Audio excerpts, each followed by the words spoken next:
Malayalam is a very tough language to learn. Same like SAP. So if you can learn Malayalam, you can learn SAP.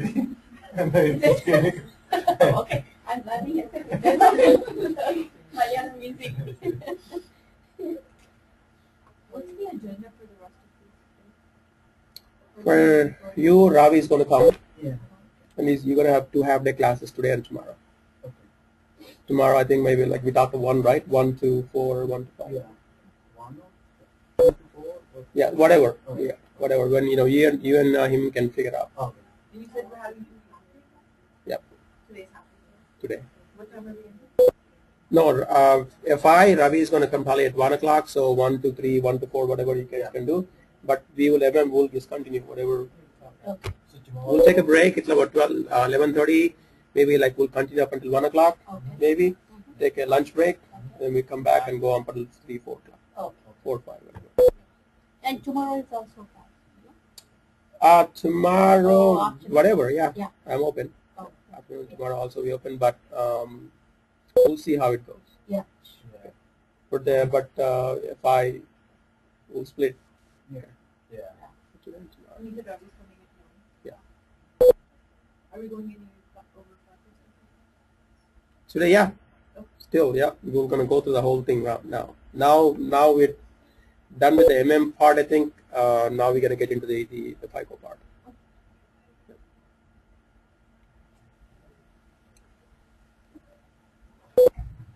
So again, let's go through it again, Dennis. Again, can you refresh the whole thing one more time, both start from the very beginning, or maybe later repeat the whole thing again, and then we master data, and then let's also define the transaction data.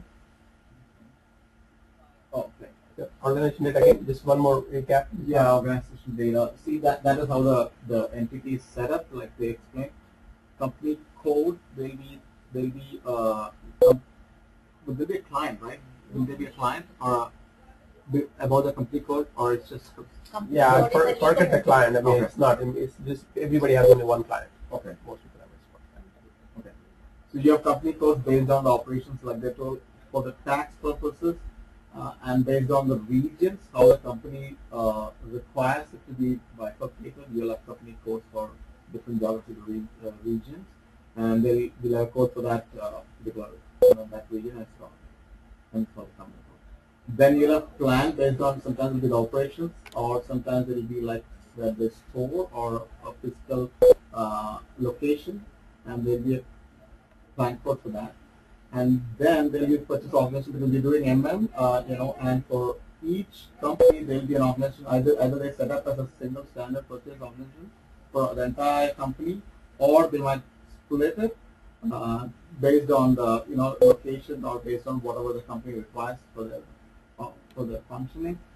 And then you have purchase groups, which is basically the actual buyer or the department, like in each organization. There can be a lot of purchase groups. Then you have material groups. Material group is divided. There are certain specifications for each material. You have like a raw material. You have like finished goods. You have subcontract materials. They have, it based on the specifications of a particular material. Material type. Material type. Yeah, material group is material type. There is also called vendor group. Vendor type. Type of material. Similar materials are grouped into one. Then you have storage location, where you store once you receive the inventory into the thing where you store it. Then you have master data, where you have all the information for material. That's called the material master data.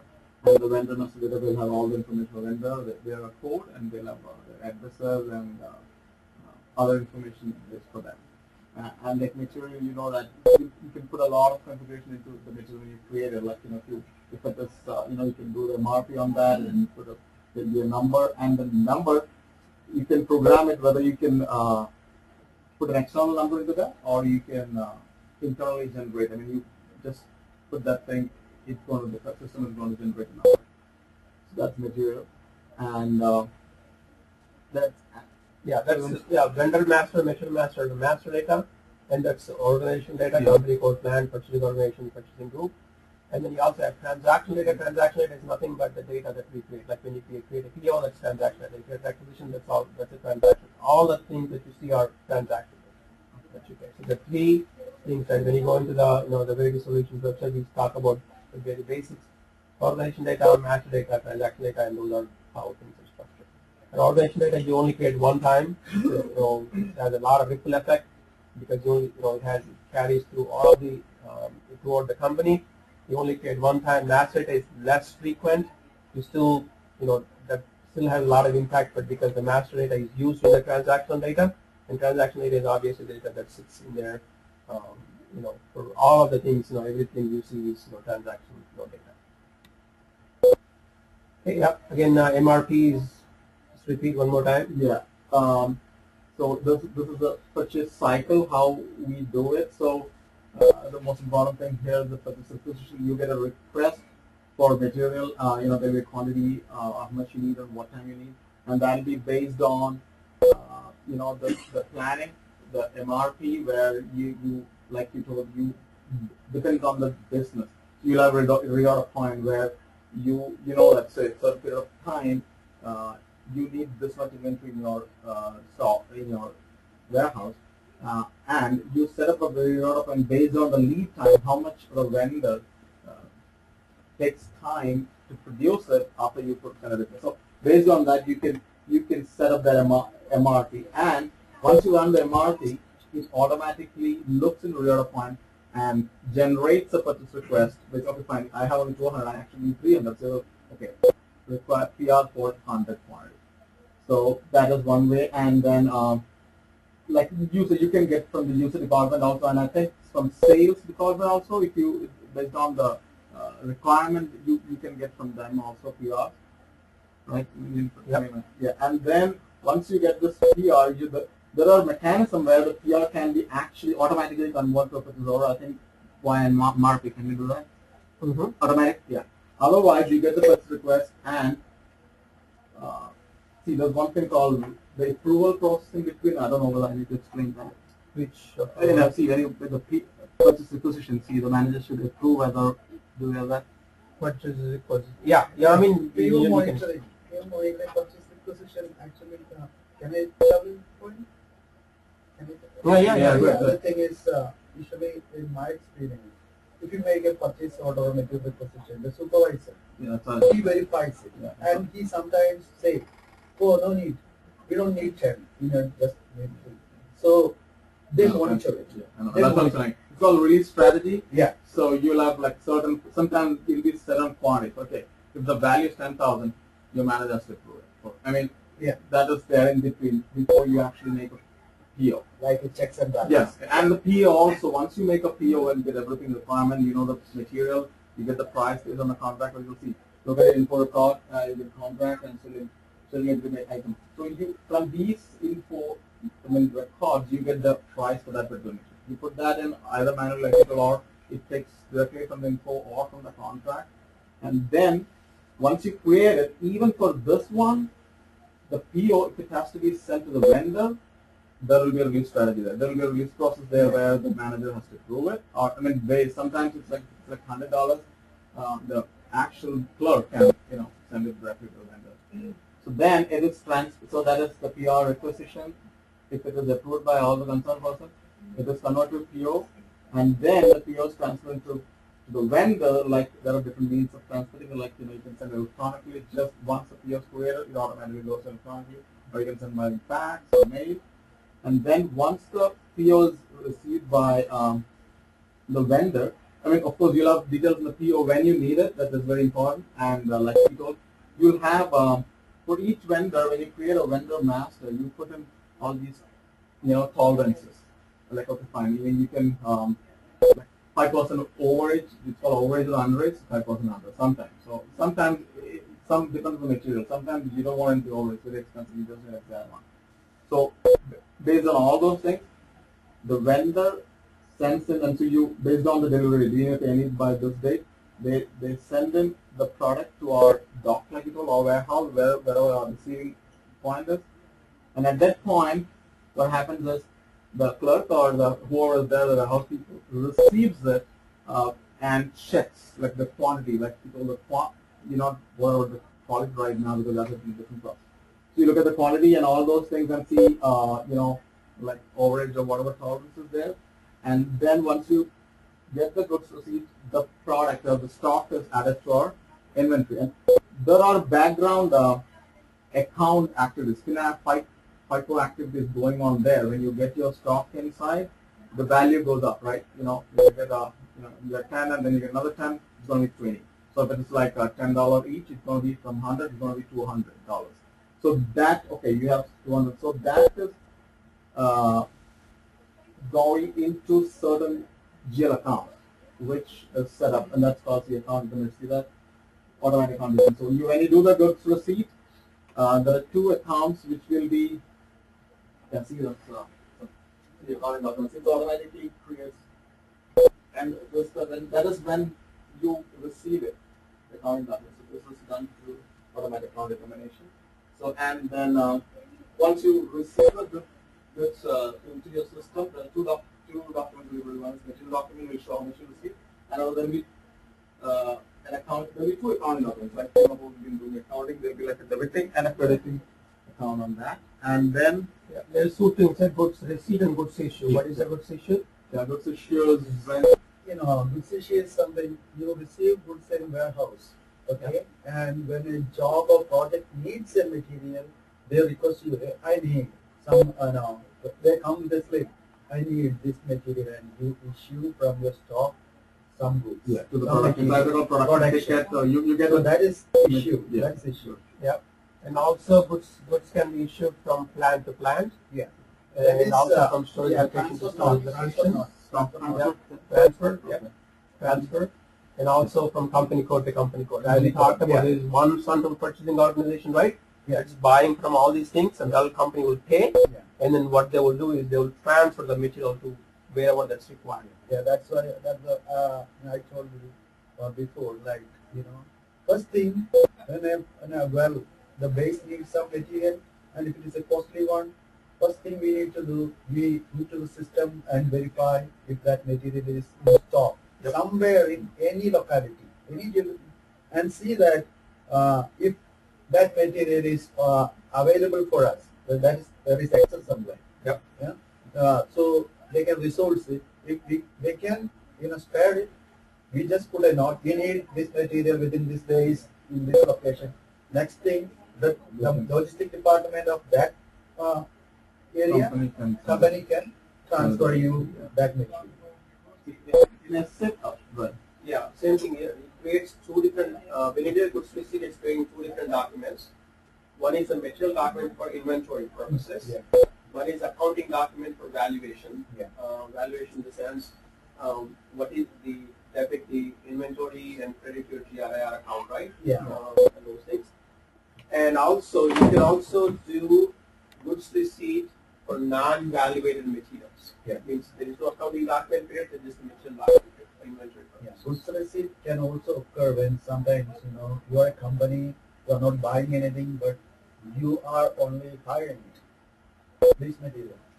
Many of the companies, for example, in the Middle East, in the oil field companies, they are just, say for example, schlumberger, Weatherford. These companies are the owners of oil field equipment, heavy equipment, like drilling, oil, pipes and everything, the rigs and everything. So what they just enter into a contract with the base, maybe the country government, and then they enter into a contract to supply whatever material you need there, equipment. And in that case, when you are the operator, you get the material or the equipment, you just have a receipt now. You are hiring, you receive this many, several 250 pipes. Mm-hmm. So there will not be any price tag on them. Mm-hmm. Only the goods receipt not. That's like a credit score. So one department. Yeah. Once, the goods are received into the warehouse for unrestricted use. Yeah. And then from here they can be transferred into quality checks.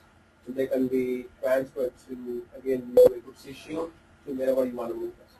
Yeah. And then this will lead you into the inventory management piece. And inventory management piece is also part of that. One of the big pieces is MRP, who part of full class. Another big class is the inventory management piece, who part. This is what's going to lead us into stock management. How much stock do I have at the plant, at the company code level, at the material, how many pieces do I have in different buckets. Reserve stock, unreserved stock, you have warehouse stock, you have inequality. So you can see the stock in transit. Also do that. So this will actually show you the inventory management. And this will show you to the accounting piece. You go into PO2, and you can actually see the accounting documents being created. Yeah. So another thing we need to talk about is when you create a PO, right? I talked to you yesterday about your two item category and account assignment category. So account assignment category does what? It shows to which account the How your accounting is going to be done. yeah. How your accounting is going to be done, right? So we talked about how many ways can you charge something? Can you charge it to a cost center? Right?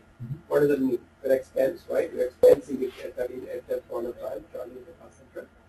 You can charge it to project. Project is a temporary cost center, right? So eventually project stock gets moved to it. Eventually it's settled to a cost center, right? Okay. Two different things. And then what else? WBS. Huh? WBS. WBS project. Right, okay. Project of the same. WBS project. Asset. Yeah.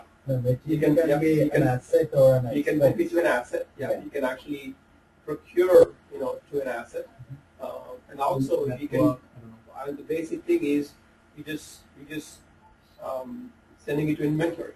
Yeah. At that point. So you're not charging it the cost center. You're not charging the WBS. It's just basic. You're debiting the inventory account means the balance sheet side is going up. Right? You're not charging the cost center. You're not doing anything. Your actual balance sheet is going up. So when you use it, when you do a goods issue, somebody is going to consume it. Then you are putting the cost center. You're actually charging it to that department. Yeah. And also the thing is, the inventory should match what you receive, what you issue, and what you have. Balance. So that's very important. Yeah. So let's say a large company, they got 2,000 laptops. So 2,000 laptops, where are they going to go? They're going to go into inventory account. So they're going to show up on a balance sheet. And this company has 2,000 laptops in their inventory at this point. So when sales department is going to say, I need to use 10, and they're going to say, what is your charge code? And you put the charge code in the goods issue, and 20 pieces are going to go to your department. So I'm going to charge to your pocket at that point. Okay. So I can, when I buy it through the procurement, I don't need to tell anything. This account determination will tell you that it's going to go to the inventory account. My inventory account gets debited. You do a goods issue, and then it's going to ask you for a cost center, and you charge it to that guy. Yeah. So you have to, when you do a goods issue, you have to have a kind of Cost center. They ask you for a cost center. Yeah. But goods issue might not need because you just add to the inventory. Usually, When you do a goods receipt, it depends on this guy. Okay. This guy determines where it needs to go. This guy determines because the PO you told where to go. Yeah. Okay. Usually, PO you told where to go. Yeah. Okay.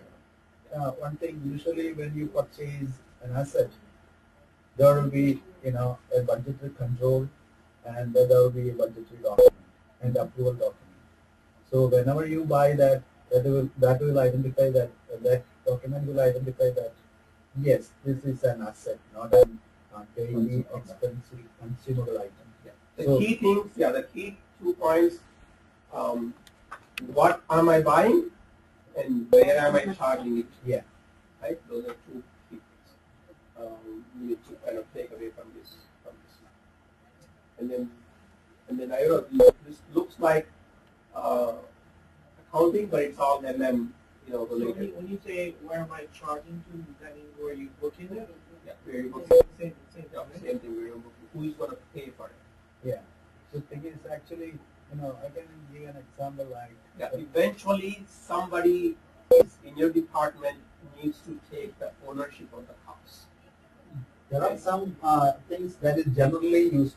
There are some material that is specifically used for some projects. So we need to identify. There will be identification like which project it is actually. There are So if it is a PP stuff, who's going to take ownership of it? The production department is going to take, because they're producing the goods, right? It's going to go to them because they're going to sell it later. If you consume, if it is an office supply, somebody is consuming the books, then the department guy is going to take ownership of those things, right? Then if you're putting it through the product systems thing, the project is going to take the ownership of those things. If it is an MRP thing, the materials department is going to take the ownership of those things. This is how you're putting money in the system. And all those things will be coded in your two key things. One is the account determinant, assignment, and item category. They will route item. They will route. And in the goods receipt, you have movement types. What are those? Movement types are what shows where it is moved from and To and from. to and from. Yeah. To and from. Yeah. Because it says movement, right? Yeah. How are you moving these things? Yeah. How are you moving these things? So in both here, in those two things, there are like maybe 300 different codes. They're called the movement types. Means how are you moving these things? You can move from warehouse to cost center. You can use from warehouse to warehouse, storage location to storage location, plant to plant, right? You can do from warehouse to quality. You can do a lot of different codes. You can move stuff.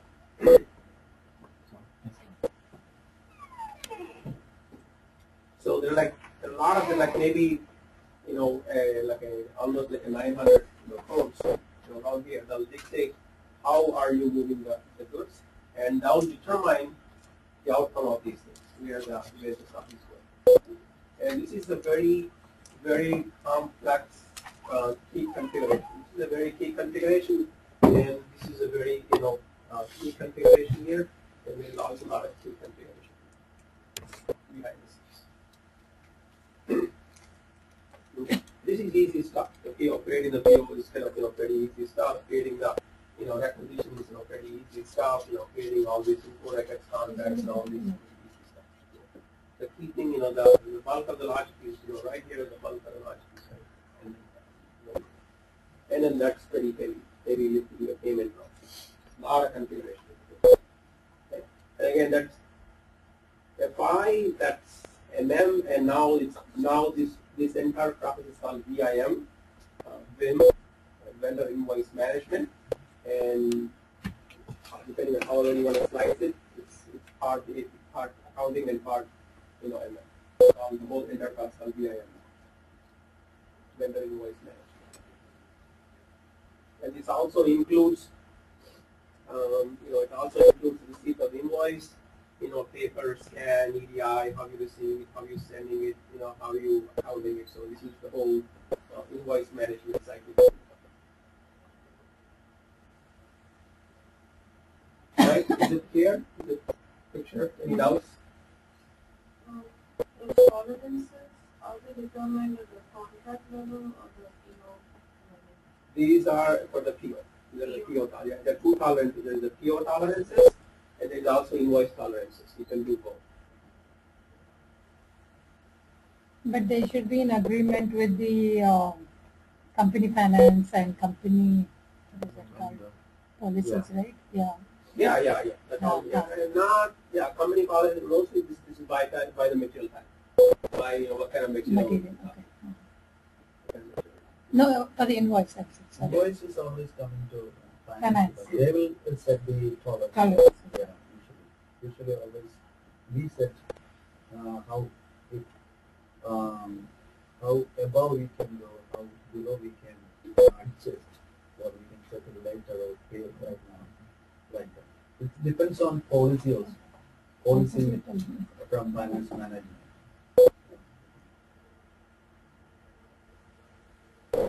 Very good. good. I think this is a good start, good slide. I mean, we can probably do is kind of go through the actual SAP, see how it looks like in SAP. And if you can show us, okay, first let's go to actual SAP because there are too many questions that end up what comes from there. What is the dependency? Clearly, but easier. Sorry. Once you see how it is done. Correct, correct.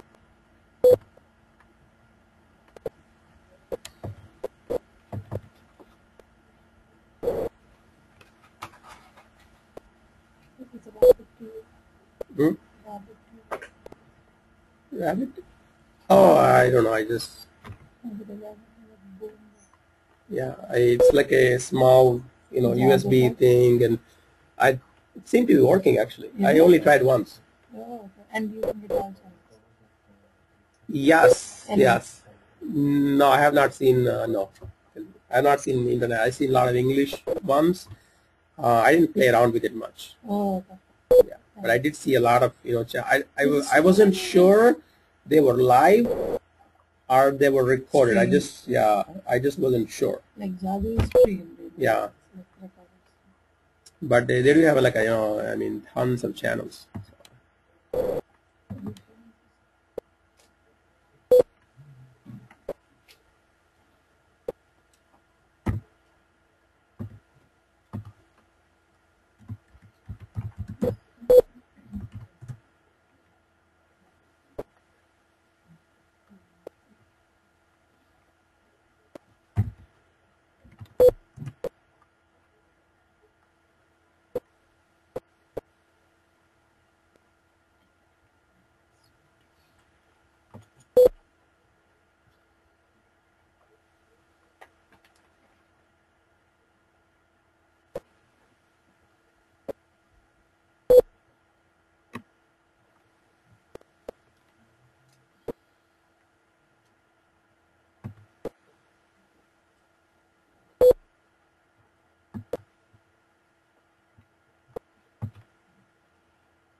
I'm just going to take an existing PO. Okay.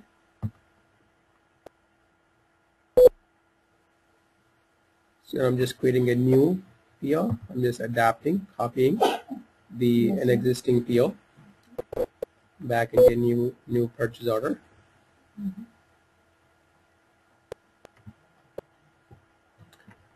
Okay, so I'll show you a couple of things. One is this is the master data, right? So we talked about material. This is the master data. So those two things should exist before we even do these things, right? They should have been created. To create these things, this guy, this is the XK03. Okay.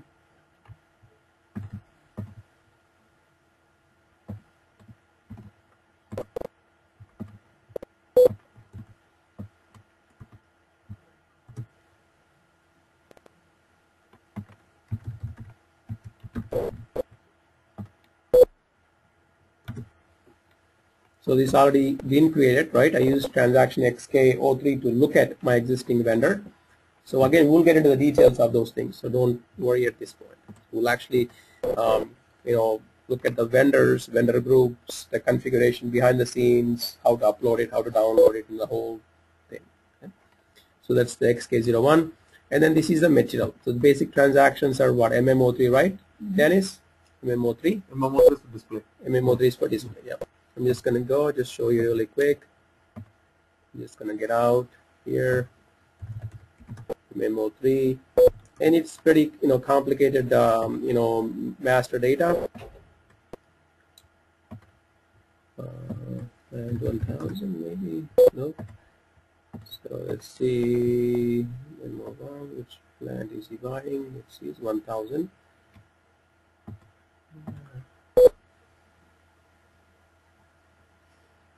Plant 0007.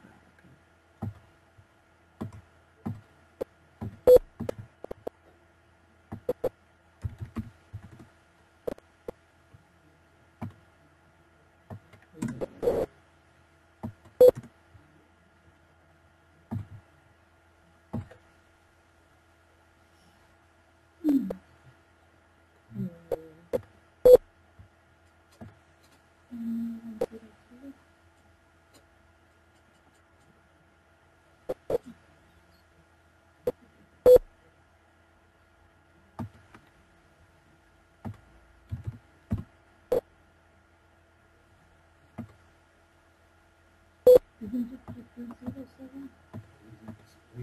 3 zeros and 7 for the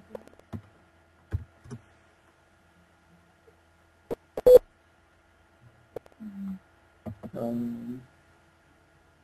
I'll just pick some other material at this point.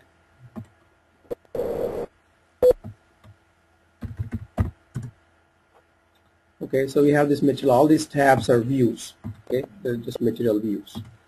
In this one, there is no MRP. This is not set for MRP. This does use warehouse management, but it doesn't use MRP. Okay, so that's the material, and it's a PO. There is some kind of a warning. I'm just going to check.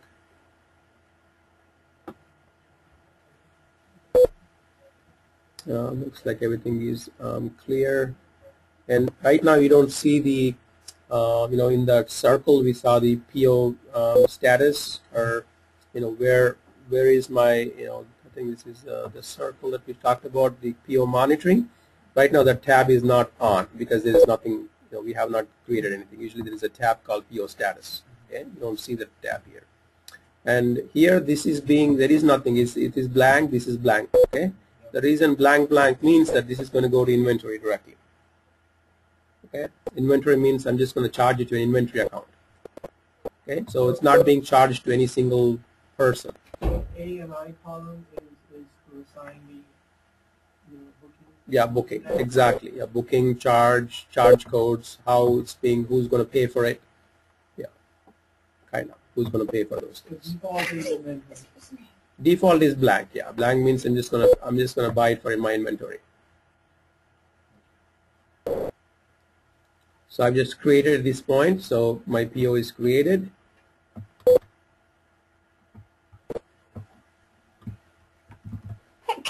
Sorry. Thank you. I know what to do here. You need shock treatment sometimes to be awake. So, or I can just go back and say, show me all the POs that I created, my purchase orders, and that's the one I created. And so this is for this one, invoice receipt is required, goods receipt is required, and that's the material. And this is what we're talking about, the document type, the PO document type. Okay. So the restrictions you are putting, right? Invoice receipt is required. Yeah, that's a restriction something. Yep. So if it comes from SRM, these are the ones. You see electronic ECPO. These are the ones that are coming from SRM systems. Yeah, SRM systems. And there are different types. They're coming from. There's could be coming from PP and other different systems here. So that's one, and then we're gonna go into how do you do goods receipt, Dennis? Go. Okay. So I'm gonna do MIGO.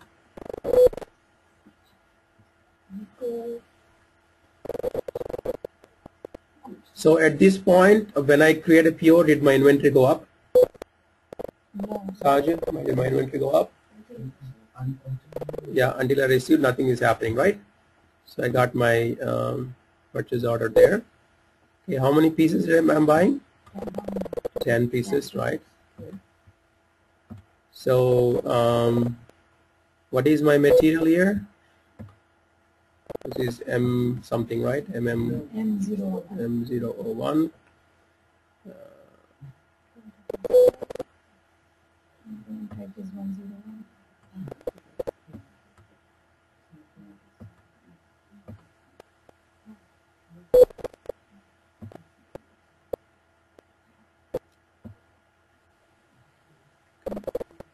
So everything item checked, my 10, that's my PO, and it's primarily going to my inventory at this point. There's no charge code, and then I'm just going to save it. So here you just create a PO. I'm receiving it now. Yeah, I'm receiving it. So in this path, I'm right here. Okay, already created a PO, and I'm right here. I'm skipping these steps at this point because we will get there. I'm skipping this point. I'm assuming that the requisition already being created. I already know what I want. I'm just going here, and this is nothing is existing, and I'm here at this point. So we'll trace this path also. Okay.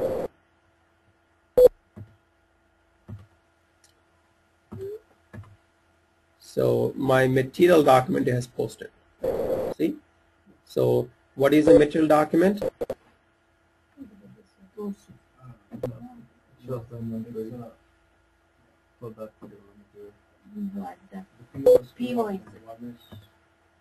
Material document. We talked about two accounting document and material document. Material document means what? It's posting inventory. At this point, right? My inventory is going up, right? So what I'm going to do is I'm just going to recycle this PO and double click on this PO. So now what should I see then is the PO status, right? Yeah, purchase order history. So this is my material document. Okay, so it got updated, right? So we talked about right here the PO monitoring means I can continues to monitor the PO and I can see the status of that thing.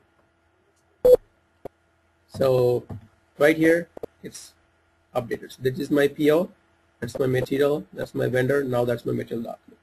Material document updates the inventory. Now we receive 10 more pieces in the inventory, and this is the material document. Okay, and I go into document info, click on the financial documents. So it created accounting document, and it created this is my material document, and it also created accounting document. So material document has the accounting document behind the scenes.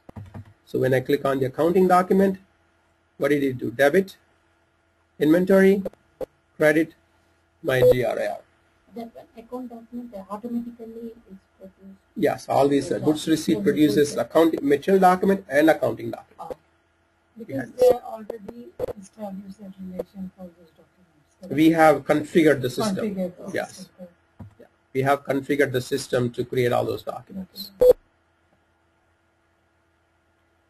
So there is a material document right here that is the updating the inventory, and at the same time it's creating the file document, and that is updating the accounting documents behind the scene. Here you see the movement type is 101. What is the movement type, Dennis? 101 What is the movement type? It's 101. Yeah. What is movement type? Is it tells you where stuff is going, right? If it is one Where it's coming from, Yeah. and where it is going. Yeah, from and to. And what does it say here? 101. Goods receipt to warehouse. To warehouse means what? For stock, right? It's for stock. Yeah. And then another one you see is 201. Consumption to cost center from the warehouse. So once I do 101, the next step is I do 201, right? I take it from the warehouse and I'm consuming it at that point. Okay, I do 201. Or I can also do all these things. Yeah. There are about 1,000 of these codes. Now all these things depends on the business process. Okay, you need to understand each and everything in the business process. I mean, that's a very painstaking work, right? So let's take something at random. Let's take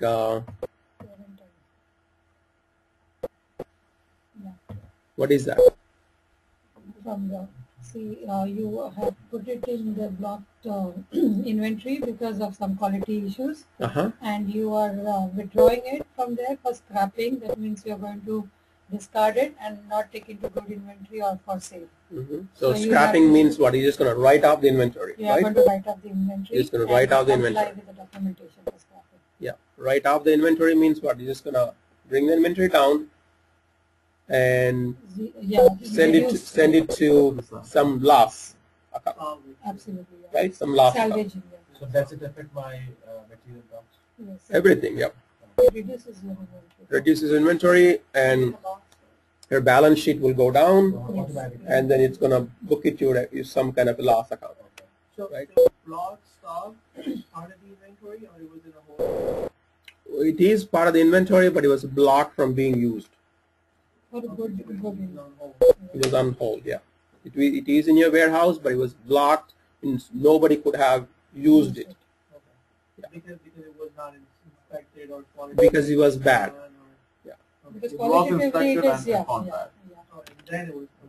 Yeah, so we have the reason people like we have plants, right? You have 10 plants, and then we have engineers in there, and they will see the inventory and says, okay, send me stuff. So to allow them, system blocks them, so they can't hold the inventory into their system. Okay, another one here. I mean, it's pretty obvious, right? I'm returning it back to the customer. I'm returning back to the vendor too, sometimes.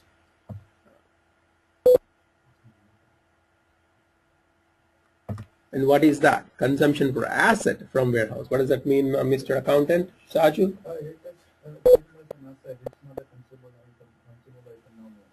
Yeah. So I got, let's say, for example, in the computer case, right? I have brought parts like memory, chips, all those things, right? Now I'm building a huge server, right? I'm building an asset at that point. So I'm taking the parts, building an asset, putting that asset in my balance sheet. Yeah, the thing is, what happens is, it just moves the asset side when you create the document. So I think when you create a document or block or document, I think there is a document created. So the inventory will go down and the asset part will that particular asset part you are creating will go up. So usually asset side of the balance sheet will not change. Only the asset will be one asset will be moved from inventory to asset. That particular thing. Only you are creating a document to show that this inventory is used to put assets, but nothing happens in the profit and loss account. It's only for It depends. Yeah, it's a transaction affecting the balance sheet.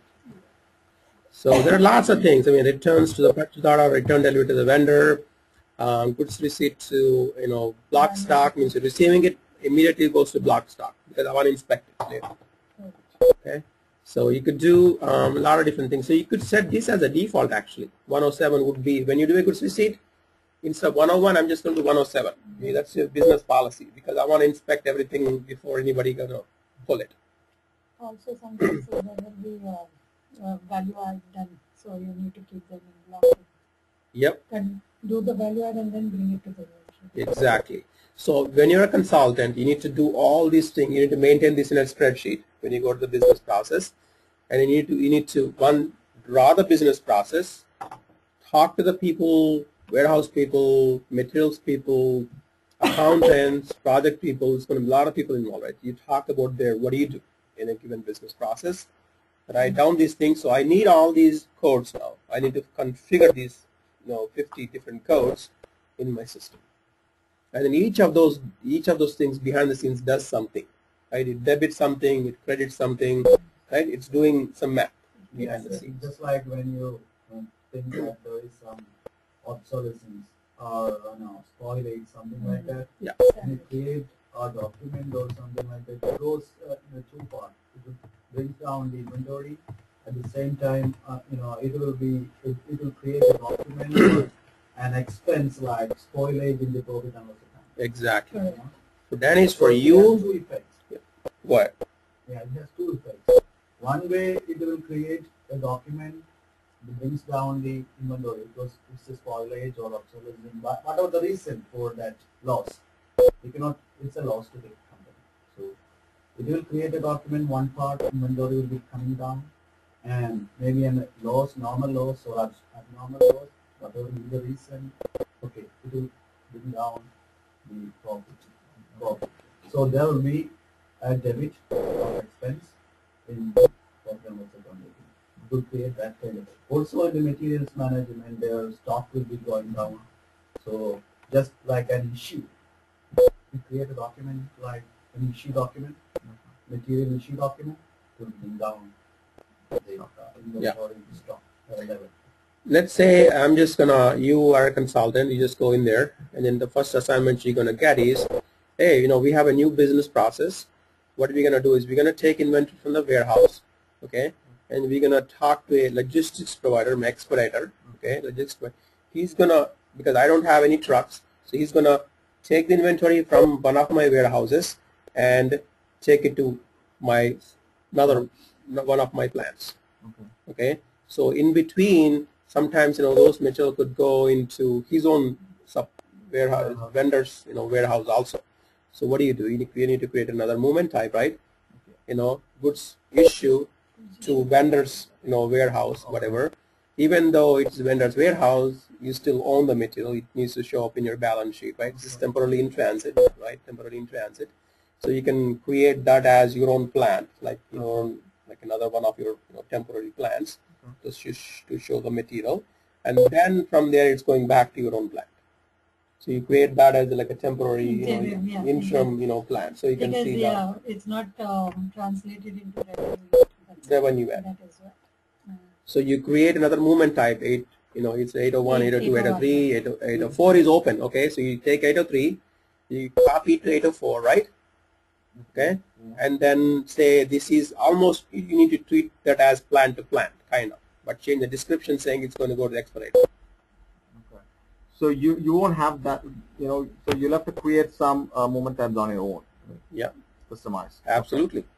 Sometimes it is there. Yeah. It's one question. These movement types are configured all the time based on the new business processes. Okay. Do we need to set up a tolerance level for a movement tab? Why not? No, typically not. Yeah, typically not. Typically not. Another example, I'm just, you know, making these things up. You know, your chemicals are hazardous, right? Chemicals are hazardous. It needs special handling, and maybe the chemical is going from U.S. to, you know, Mexico. They're selling it to a Mexican company, and it needs a special, you know, kind of handling. Okay, so you need to say goods issue to this special, you know, vendor, and then that is going in transit back to your, you know, another plant in Mexico to be sold. Okay. So, okay, what are the background things you need when you create a new customized movement type? I mean, what are the configs? It's in config. In SPRO, there is a config called movement types. Okay. And you just need to take it, copy it. Oh, okay. You copy an existing one. Yep. Yep. Yeah, you should copy an existing one. That's in logistics. So I have a question here. Go back to the previous thing. So when you're starting those codes, and you have a quantity two, for instance, you receive 10, but out of like only one product is defective, but it want to go to a different account or different category. So can you divide the product? Like, can you do this product? Yeah. Can you have like 9 here and 1 here? Yes. Okay. So there will be two different movement types. Because you'll send one to good inventory and 9 to quarantine or whatever is here. Or you can have multiple. So movement. Yeah, that could be, that probably could have been done in many steps. We can do it in multiple ways. We can say receive everything to block stock. Okay, bring it to warehouse, block stock, and then you inspect it. Say 9 pieces are good, 1 is bad. 9, move it to unrestricted use, so engineers can use it. 1, scrap it. Yeah, So but you can where did that go in between? Like, you know, this is basically receive an inventory, right? Yeah, when you're doing goods receipt, we defaulted 101. You could have changed it to 107. Okay. So 107 comes in a block. Block. And then And then you do a goods issue later on. Oh, so good issue is a different screen. Different screen. Okay. Different transaction. Yeah. And that you assign the movements. Mm-hmm. Mhm. Yeah. Okay, so now we did a goods receipt, right? Mhm. So what I'm gonna do, what is the next step, Dennis? I'm gonna do my Miro, right? Yeah. Receive. Okay. MIRO. Okay. Again, for 5 people, this is an FI transaction. Okay.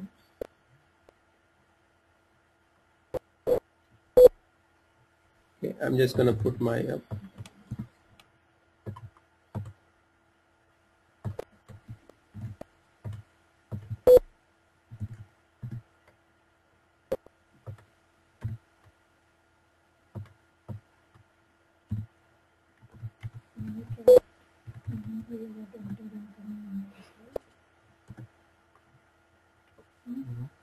Zero gives you enter incoming invoice.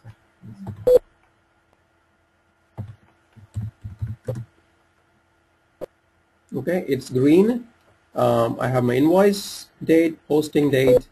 I just put in my PO, so it's going to bring in all the information. It knows the price, it knows the quantity, right? It knows everything is in the PO, so it's just bringing it from the PO. And if there is, any banking information, let's not worry about it at this point. And if there is, this is now free for payment. So you can change it to, I want to block it at this point. I don't want to pay this vendor. You can do all that stuff here. This is payable net 14. In 14 days, this is going to be ready for payment, and you can do payment method if it is a check, EFT, electron. All these things are payment. All these things are configured again. These are payment methods. You don't touch this a lot, right? You just set it up once and then Yeah, it automatically does it, right? Yeah, yes. That's what this is. I told you, right? This is part of the VIM. Vendor sends a paper invoice, you just scan it, and then system automatically creates these things. Only if it is manual, probably you have to come to Yes. Yeah. Because there's so much volume, everybody is trying to automate these things, and these are fairly heavily automated. Mm. You could design a business process where you scan it, send it to some remote offshore center. Actually, IBM does some of that processes. So they end up in Tulsa. They scan these paper documents. They go back to Bangalore, India. They key it in, okay, in your system, and then the guy over here they just review it.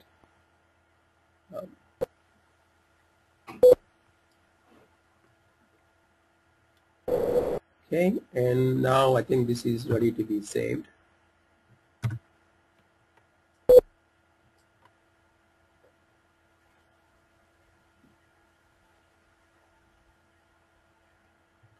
Okay, now I've created my invoice. Invoice is saved, so I'm going to go back to my PO. I'm just going to do a refresh. So now my PO status is going to show what? Right here, right? PO monitoring is going to show my status.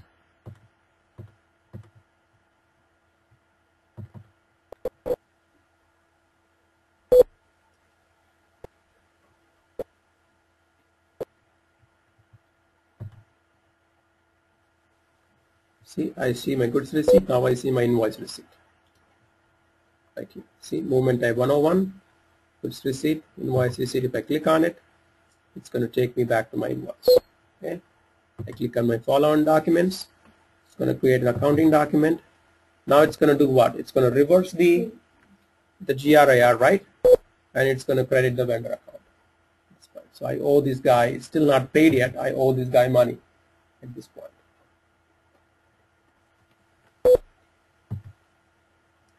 And what is my vendor is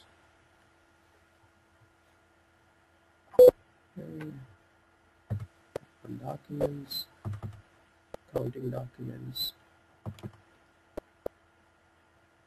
and that's my vendor.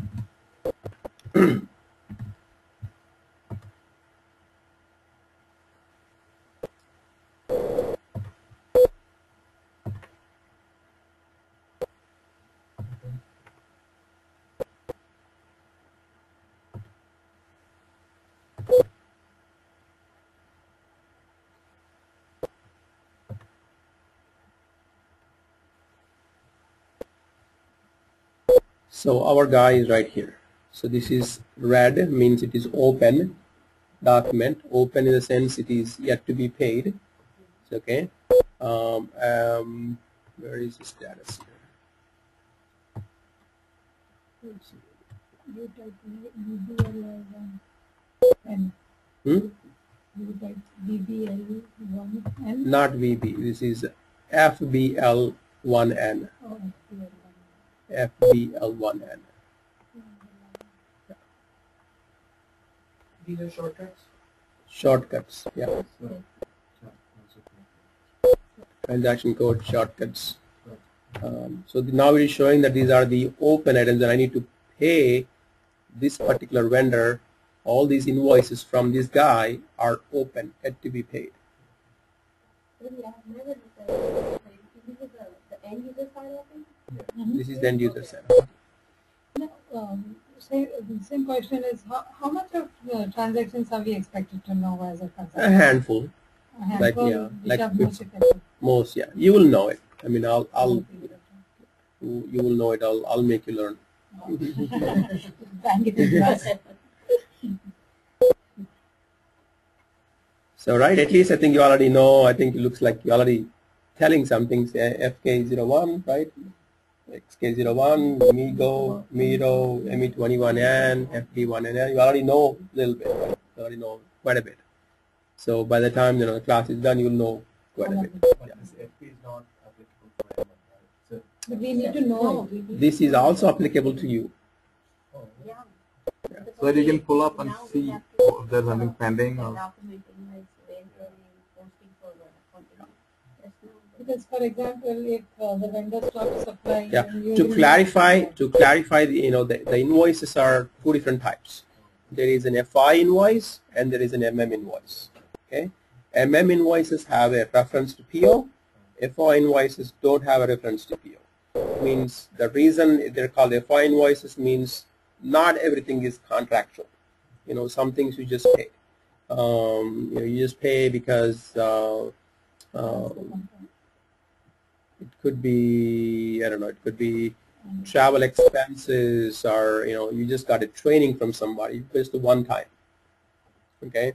Yeah, Verity Solutions went to ConocoPhillips and say, I'm just going to train you SAP. I'm just going to do it for one time. I don't want to sign a contract with you guys. I'm not your vendor, and I'm just going to come and do this training for $5,000, and you're just going to say, okay, just invoices. And I invoice them and they just pay. That's called the FI invoice. And MM people don't have to know that. Okay. But there is an MM invoice with reference to PO because it goes through the PO process. The purchasing department is responsible for that vendor. So those calls, they call the purchasing, guy. So they go into your purchasing, queue. So that's why you need to know these things. So there is something called blocked invoice report.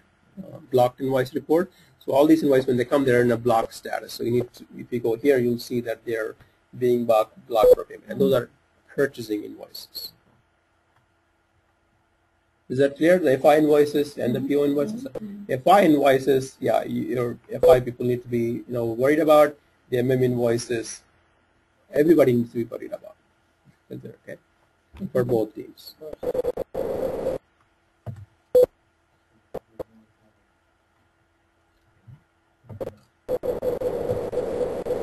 Okay, and the next one is F1, F110, and this is where you run it.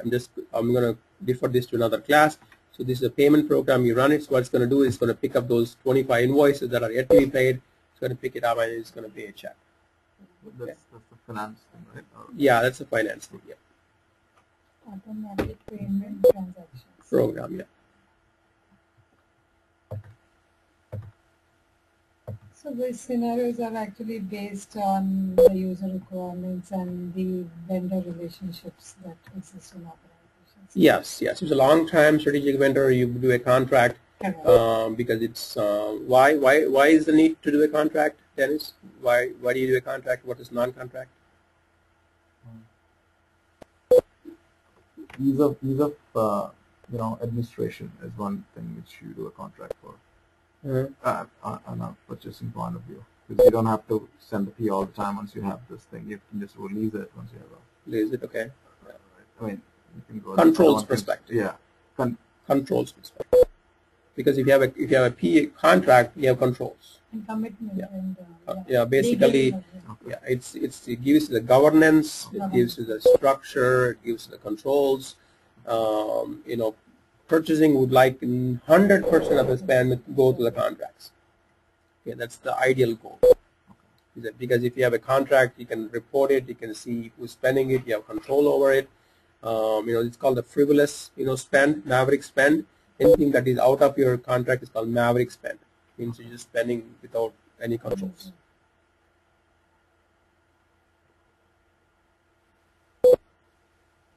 So, you know, sometimes people, yeah, you do reporting and say, what is my MM spend? What is my FI spend? If FI spend is too much, then, you know, these people scream and say, oh, it needs to go through my process.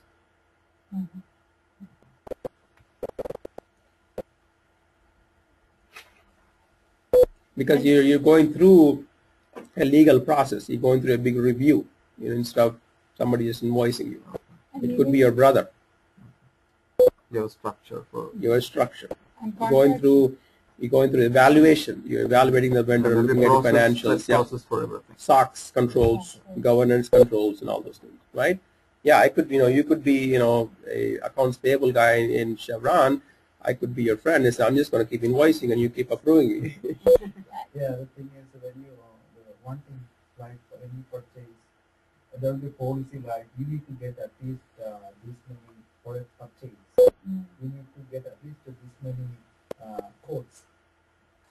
You know, so for example, when you issue a request for codes, there will be a company deadline. Before you purchase or approve, make a purchase order, you need to have at least 3 quotations. Then you have to choose.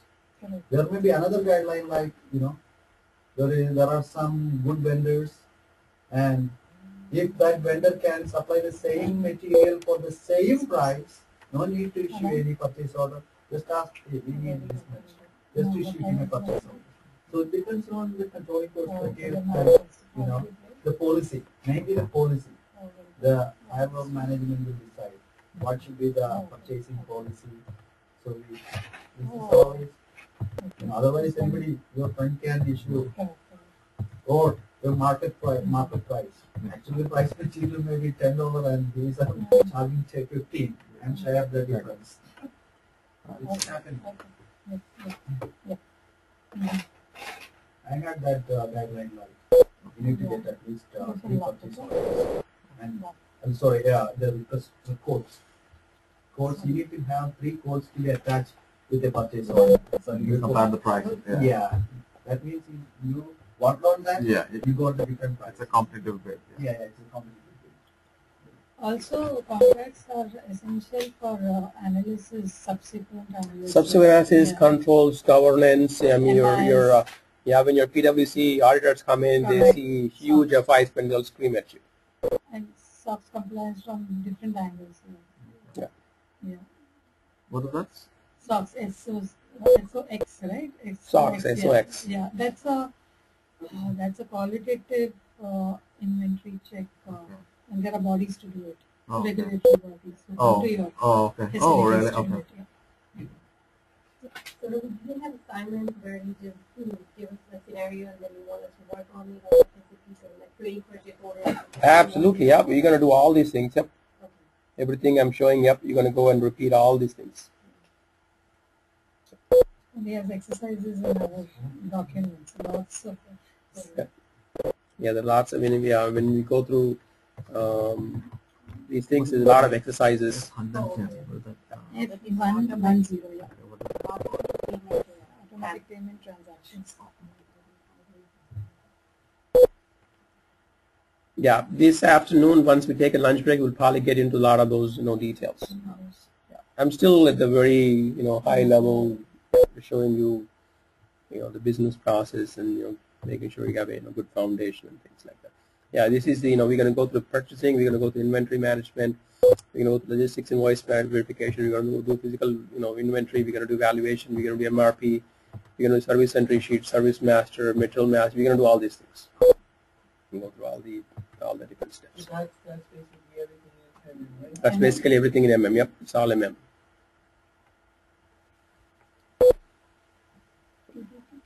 And then that, and then also we will touch this piece here, accounting, financial accounting, and then you'll get into some little bit of AP, little bit of AP, and then all of the MM. All of these.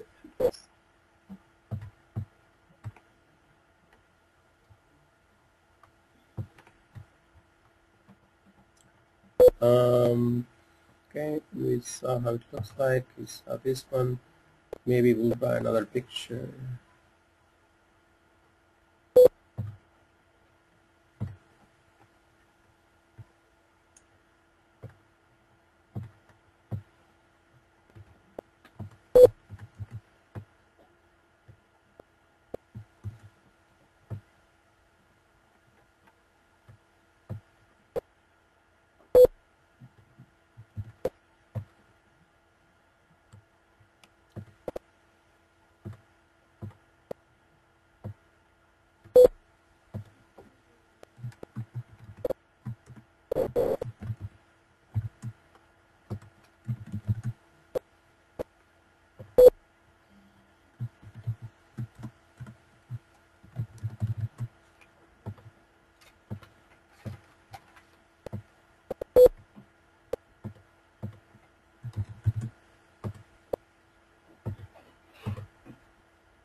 Also the thing, no? PI nowadays, process improvements,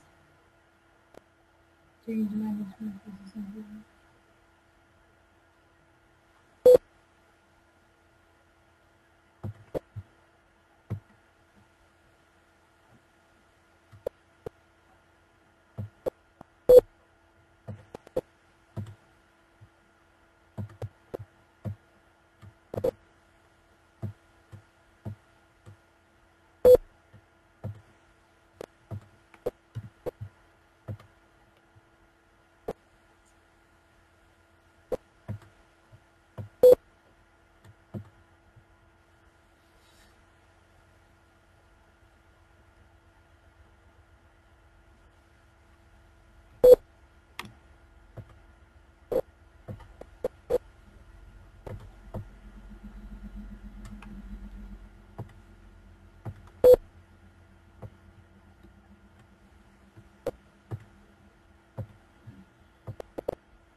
Okay, this is some of the components that we talked about.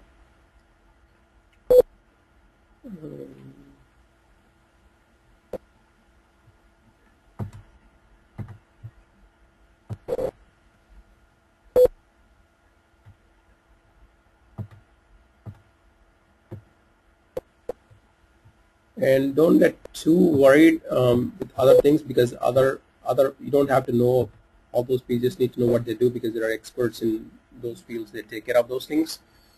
MDM is Master Data Management. It's a tool where you actually store like catalog in the sense like Amazon is a catalog, right? When you go into Amazon, it's a catalog. Or when you go into Office Max, it's a catalog. So MDM is more like a catalog tool where you manage all of the items. Item 1, item 2, because there are so many, like thousands and thousands of items. SAP has material master, but they need to be maintained more like a catalog. So MDM allows you to manage them more like a catalog. So vendor, sometimes what they do is, instead of you actually keying in the information, they'll ask the vendor, you manage my catalog. The vendor is actually maintain your catalog. That's why I took care of vendor, going to the cloud, going to your own catalog.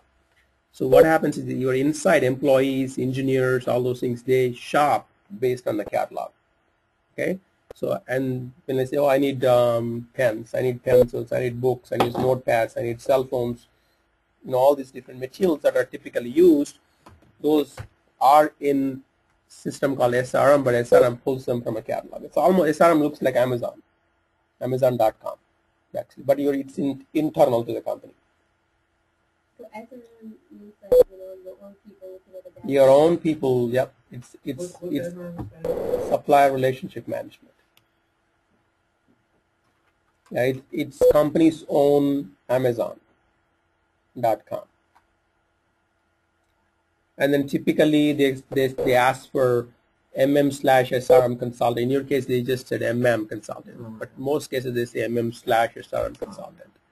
Okay, so it's another module, not a high complicated module, but something. There's a book right there at the very top.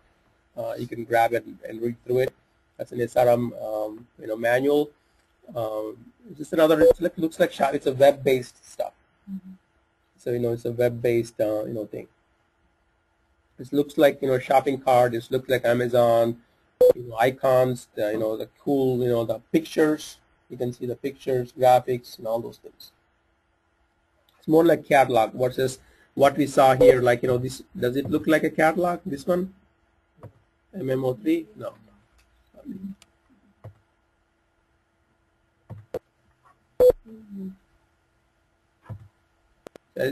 So as from SRM you shop, and then that puts requisitions into MM. If everything is there, the PO is there, contract is there, requisition turns into a PO. Okay. If there is no contract, requisition stays as a requisition, right? For the buyer to review it. So SRM goes into two different buckets. If with the contract, become a PO, no contract, stay as a requisition. Okay. Right here. Right. We said, these things, they stay in the requisition bucket. They stay in the requisition bucket.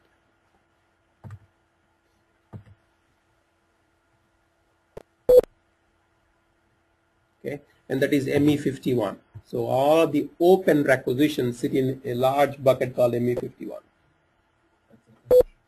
Requisitions. The difference between requisition and PO is there is no vendor in requisition. Requisition has everything that a PO has, doesn't have a vendor. It needs to be matched with a vendor. Okay. So here they're shopping.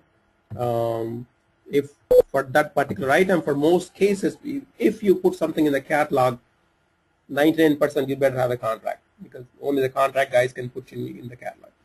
Sometimes you could have some items in the catalog that don't have a contract and they end up in the requisitions. But if it has a contract with your regular vendor, it just goes to the PO. And then PO the transaction for them. 51. That's to see all the things. Yeah. There is no contract, but you need to create a PO. There should be an override code or something that needs to be done, or PO won't create without a contract. If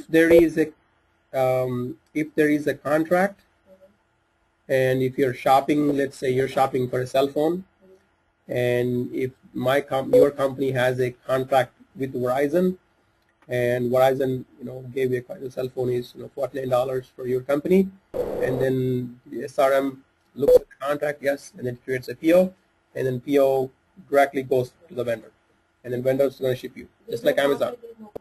There is no PO. Yeah, there is no contract. There is no PO. Yeah. If there is no contract, it sits in the requisition bucket. Somebody has to look at it. It doesn't go out the door. And for instance, somebody said, okay, yeah, approved it, but there's no override code or anything that's to override that contract process? No? Well, that's the thing. Okay. Yeah, it sits in that bucket, and then the buyer needs to look at it. That's the manual override process. Okay, the manual override. Yeah. Yeah, the buyer looks at it and says, oh, you want to buy a cell phone from Verizon, okay, from AT&T. Verizon, we already have a contract. Oh, you want to buy from AT&T? Okay, I'll approve it. Okay, so that's a manual. Yeah, it's a non-standard thing. Yeah, it's a non-standard thing, but if you have enough reason, oh, AT&T, only iPhones you can buy from AT&T. Oh, I need an iPhone, so okay, you can go ahead. Okay. Yeah. They can, yeah, and the buyer needs to intervene to send it out the door.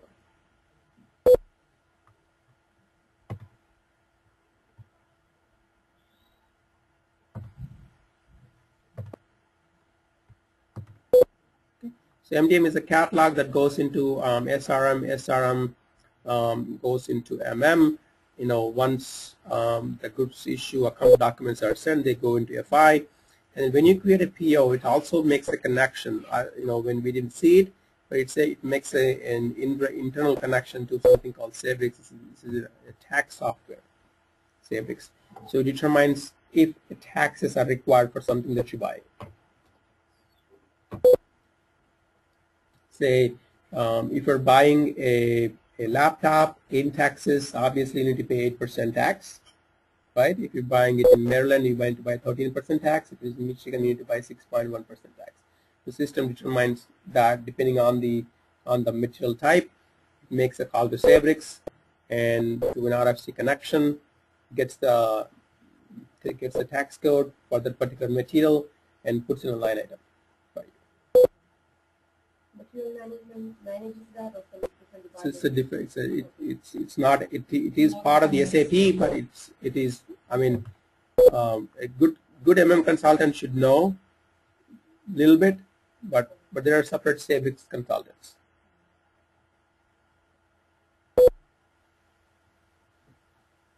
Okay, so when the PO is all created, when the contract is created, the contracts are entered into CLM. There's contracts can be complicated. There are contract terms, duration, legal, terminology. All those contracts are entered in CLM, and then CLM uploads those contracts back into MM. What is CLM? Contract lifecycle management. Because contracts have, it needs to go through internal approval process. It's almost like a workflow. Manager has to look at it, legal department has to look at it. You need to release the contract, so the contract is legal, and that when it is released, that interfaces those contracts back into MM, so MM can actually see them, because the SRM needs to see the CLM contract for something to become a PO. And then MM touch bases it here. And then the reason is PI is another module within SAP. You don't need to know anything about it. It's called a middleware. It's a middleware tool that interfaces you to the external world. Interfaces SAP to the external world. So if you, Dennis, I think they use PI in your case. If they push the button create PO, right? That PO in the back end creates IDOCs. Those IDOCs get picked up by PI, and then PI actually sends them back to the vendor. So what is the role again for the PI? It's a broker. With the external. It's a technical broker. So who maintains that? Which one? This BI? It's a technical guys. Yeah. Okay. And what is the role actually? It's a broker. It's a technical broker. So you use it or then send it to the vendor? Just moves it. Just Oh, moves. okay. Just transfer the Yeah. data. Okay. So as a It consultant, just moves the data like this. One place to another. Yeah. so as a consultant, you are expected to interface with SAP PI. I mean, these You technical. just need to know the term, yeah.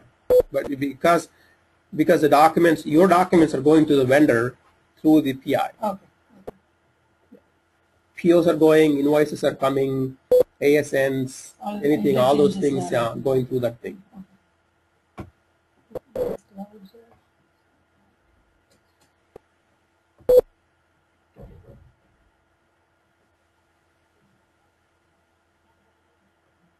Okay, and then you also have things like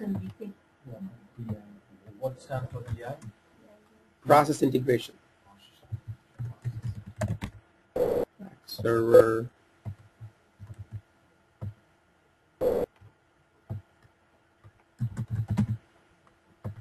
We also talked about these things, right? So these are all the technical people will manage these things. You don't need to worry. So, there is something called write fax, and this is SMTP server.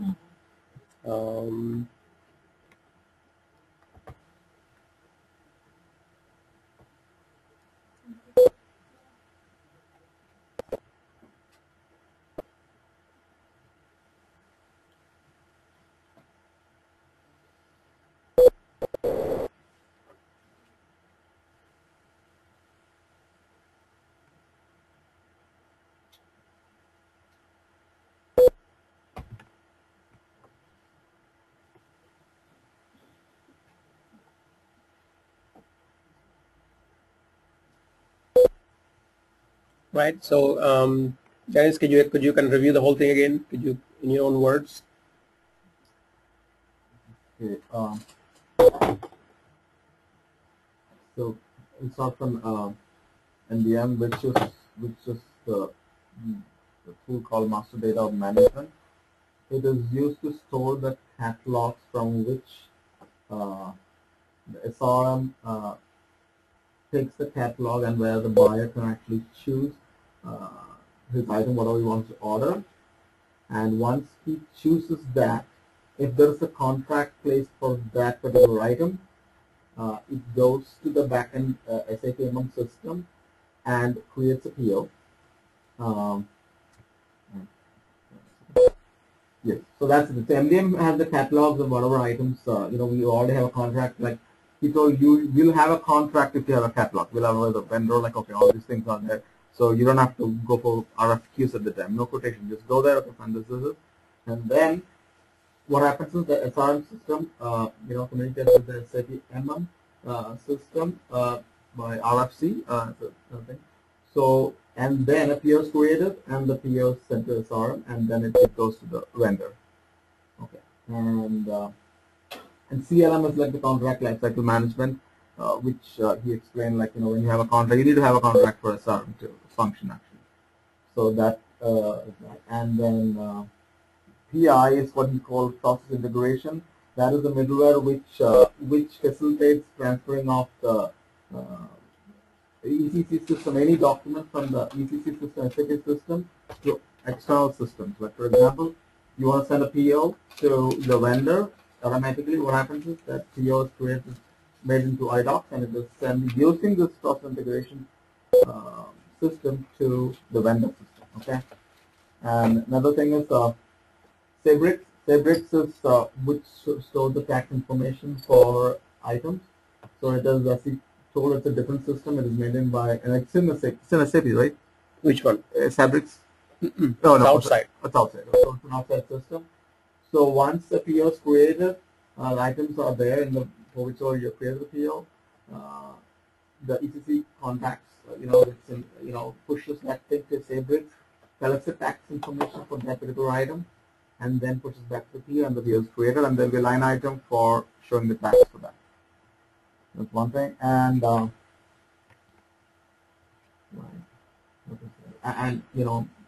like with all the emails over the, you can send directly the POs to the vendor from the, or you can fax it from the fax server. Did I miss something? document management system.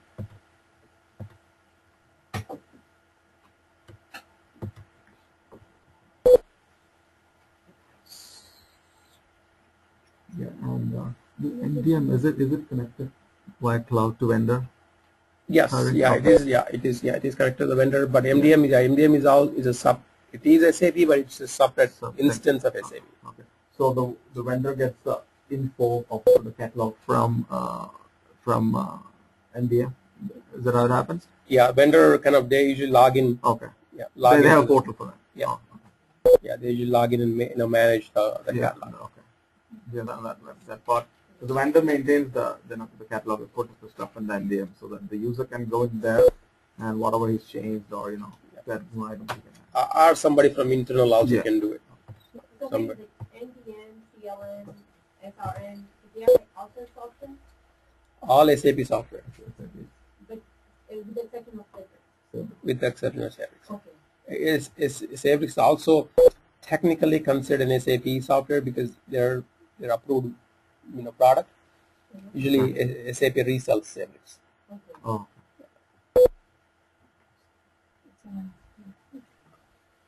Yeah, a lot of sometimes all these some of the products that people use the most, SAP kind of bundles them with the licensing, like an Oracle. Like, yeah, you buy Oracle from SAP, but you don't buy it from Oracle. You just buy it from SAP. Same thing, the right fax server is like an approved product, so SAP sells the right product for you.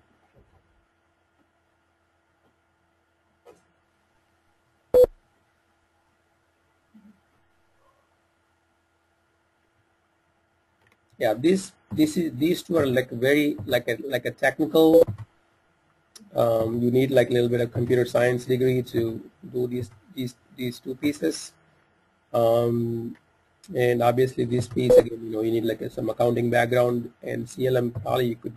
This is completely functional. You don't need any. Obviously you are in the class, so DMS is a little bit technical, but this is invisible to you anyway. What is DMS? Document management system or document server, whatever you want to call it. Archiving, they call it archiving server, document repository management, document something. Like SharePoint, SharePoint? It's like SharePoint.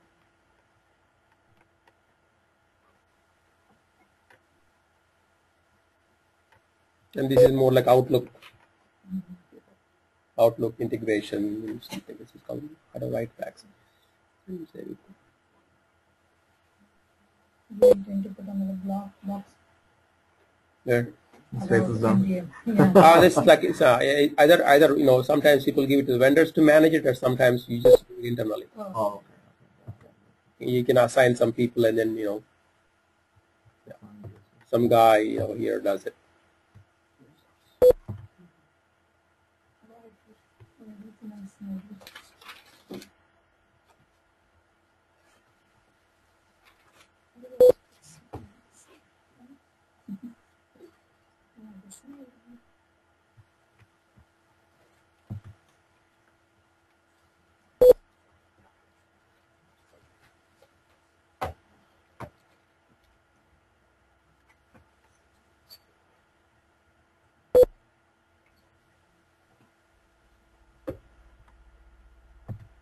Right. Hopefully this this slide kind of talks about one aspect of it. This kind of talks about another aspect of it, and this talks about another kind of aspect.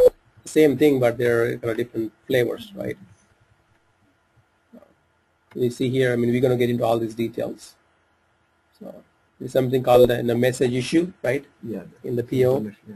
Yeah. So that determines how you need to route it.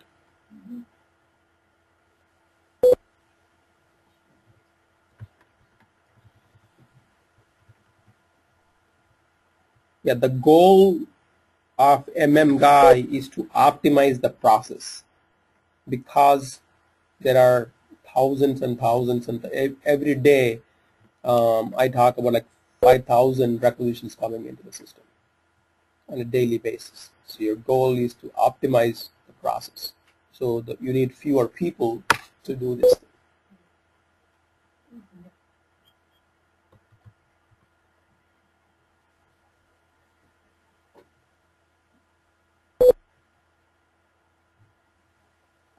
do these MM consulting jobs, they're permanent jobs, they're always contract jobs? It depends. It depends on the company. Some companies think it's important to hire full-time people. Some companies think it's not important. They give it to consultants. It depends on what the company wants to do. And mainly in Texas, MM is a pretty, famous module that they use. If a company has 90, they said, yeah, I was at Sapphire, they said 98% of all the companies use SAP now. 98% of all, at some level. And if you're using SAP, the two basic things, you got to put it in FIMM. And FI. So that's the basic things everybody does. Other things are optional. PP, PM, QM, EM, all those optional. SD also. SD is again optional. There are a lot of FI and MM are like the basic, floor. Every company kind of puts it, and then you can build on top of HR, HCM, PP, PM. Depend. That's all like optional things. How much does it cost like this to buy a software? They're right. These days, SAP is making it very cheaper, so I don't think it's like 50 grand. Like Really? Yeah. Nowadays, they're making it very cheap for small companies. It's not the software. It's per license. It's about 15. I think it's like 10-15 grand per user. So the software technologies are licensing. Depending on how many users you have. The size of the company, right? Famous question is on the contract on the permanent is what is the life expectancy of a consultant in a Job life, right? 6 Job months. life. They say 6 to 1 year. 6 months to 1 year. Oh, okay. First they have contract to our positions are all 6 months, Yeah. 1 year. What we do after that, we need to search for another. Sometimes they might need more of your service than you extend it. For probably 1 month. Sometimes they have higher contract to higher need. When they have taken opportunities. Yep. They have experience and they have Life expectancy, life particular job. Yep. they can work on It should be as how strong or how much they diversify that many places and stuff. Yeah, has to be The product line. Yep. Right? So you need to look at emerging companies. So I Yeah. The more I'm talking to you. That's good. So So we'll take a lunch break, like 30 minutes. We'll come back and maybe we'll do another 30 minutes just review the whole thing, and then we'll get into like details. one question. Why SAP consultants are so expensive? Don't ask that. Good for you. Why it Just is? eat- Is it because, what is the basis? Oh yeah. Yeah. Good question. Is it Supply and demand. Basically, it's a supply and demand. That's one thing, and yeah, I mean that's it. Even the peer that is around it, right? Like when I was a user, I used to peer SAP.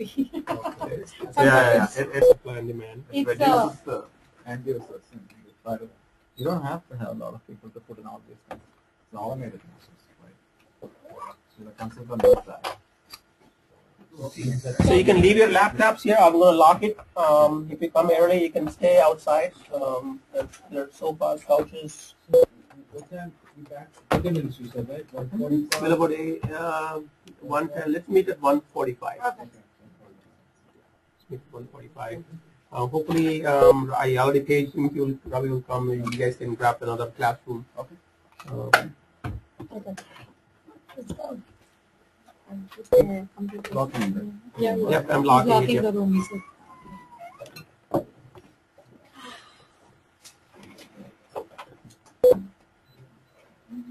So today we are going to Hari's house for lunch. Oh, yes, I'll definitely arrange one. Hey, no, I'm just joking. I love it. No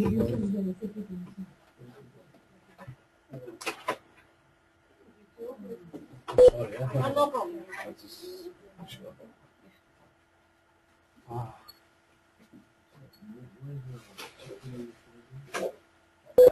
is the main night rate, dark jack in the box on the side.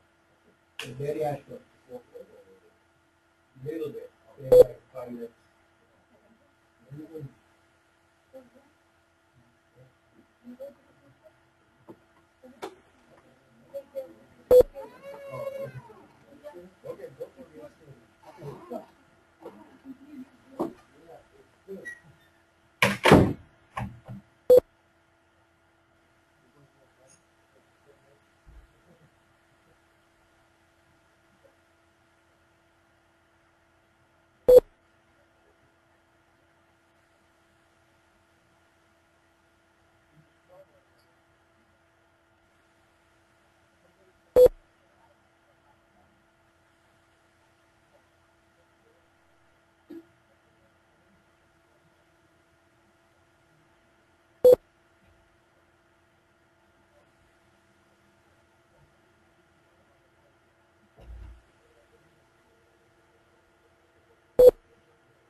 The organizer has ended the session and this call will be disconnected. Goodbye.